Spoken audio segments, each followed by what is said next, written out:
Hello friends, welcome to home cooking A to Z. ఈరోజు మనం మార్కెట్లో దొరికే బ్రిటానియా ఫ్రూట్ కేక్స్ లాగా ఇంట్లోనే తయారు చేసుకుందాం. దీనికోసం మనం పాలు కానీ కండెన్స్డ్ మిల్క్ కానీ ఏమీ వాడట్లేదు, బటర్ కానీ ఏమీ వాడకుండా వీటిని సింపుల్గా నీళ్ళతోనే ఇంట్లో ఎలా ప్రిపేర్ చేసుకోవాలో చూసేద్దాం ఫ్రెండ్స్. దీనికోసం మనం ముందుగా ఒక కేక్ మోల్డ్ని తీసుకొని దానిని ఆయిల్తో గ్రీస్ చేసి దానిలో బటర్ పేపర్ని పెట్టుకోవాలి. ఈ బటర్ పేపర్ మీద కూడా మనం ఆయిల్ని అప్లై చేసుకోవాలి. ఇలా అప్లై చేసుకున్న తర్వాత దీనిని ఒక సైడ్లో పెట్టుకొని ఇప్పుడు మనం మిక్సింగ్ కోసం ఒక బౌల్ని తీసుకొని అందులో 1 కప్పు వరకు పౌడర్ షుగర్ని వేసుకొని 1 కప్పు వరకు నీటిని వేసుకొని వీటిని బాగా కలిపి ఇందులోనే 1/2 కప్పు వరకు ఆయిల్ని వేసుకోవాలి. ఈ ఆయిల్ కూడా ఇందులో బాగా కలిసేలాగా కలుపుకోవాలి. ఇప్పుడు ఒక జల్లెడ పెట్టుకొని అందులో 2 కప్స్ వరకు మైదాని వేసి జల్లెడ పట్టుకోవాలి. నేను ముందుగా 1 కప్పు వరకు వేశాను, తర్వాత ఇంకో కప్పు మైదా వేసి జల్లెడ పట్టుకున్నాను. ఇందులోనే మనం 1 కప్పు వరకు కస్టర్డ్ పౌడర్ని వేసుకున్నాము.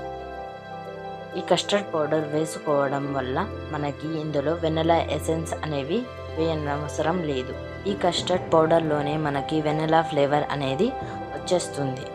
దీనిని బాగా ఉండలు లేకుండా కలుపుకోవాలి. చూడండి ఫ్రెండ్స్, ఇలాగా రిబ్బన్ కన్సిస్టెన్సీ రావాలి. అప్పటి వరకు మనం మిక్స్ చేసుకోవాలి. మిక్స్ చేసుకున్న తర్వాత ఇందులో 2 టేబుల్ స్పూన్స్ వరకు బేకింగ్ పౌడర్ని వేసుకొని 1 టీ స్పూన్ వరకు బేకింగ్ సోడాని వేసుకొని ఇవి యాక్టివేట్ అవ్వడానికి 2 టేబుల్ స్పూన్స్ వరకు నీళ్ళను కూడా వేసుకొని వీటిని కూడా బాగా కలుపుకోవాలి. ఇప్పుడు మనం 3 టేబుల్ స్పూన్స్ వరకు టూటీ ఫ్రూటీని తీసుకొని అందులో కొంచెం మైదాని వేసి ఈ టూటీ ఫ్రూటీ అనేవి మైదాలో బాగా కోట్ అయ్యేంత వరకు కలుపుకోవాలి. కోట్ చేసుకున్న టూటీ ఫ్రూటీని మన కేక్ మిక్చర్లో వేసి ఒకసారి స్పాచులాతో కలుపుకొని ఈ మిక్చర్ని మనం కేక్ మోల్డ్లోకి ట్రాన్స్ఫర్ చేసుకోవాలి. ఇలా ట్రాన్స్ఫర్ చేసుకున్న కేక్ మోల్డ్ మీద మనం టూటీ ఫ్రూటీతో గార్నిష్ చేసుకోవచ్చు.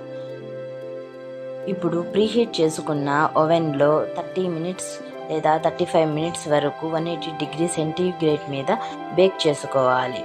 చూడండి, 30 మినిట్స్ తర్వాత తీసి చూస్తే మన టూత్ పిక్ అనేది క్లీన్గా వస్తుంది. ఇప్పుడు ఎడ్జెస్ని మనం నైఫ్తో సపరేట్ చేసుకొని వీటిని ఒక జాలీ ర్యాక్ మీద చల్లార్చుకోవాలి. తర్వాత దీని బటర్ పేపర్ని తీసేసుకోవాలి. చూడండి ఫ్రెండ్స్, ఎంత మంచి జాలీగా స్ట్రక్చర్ వచ్చిందో చూడండి.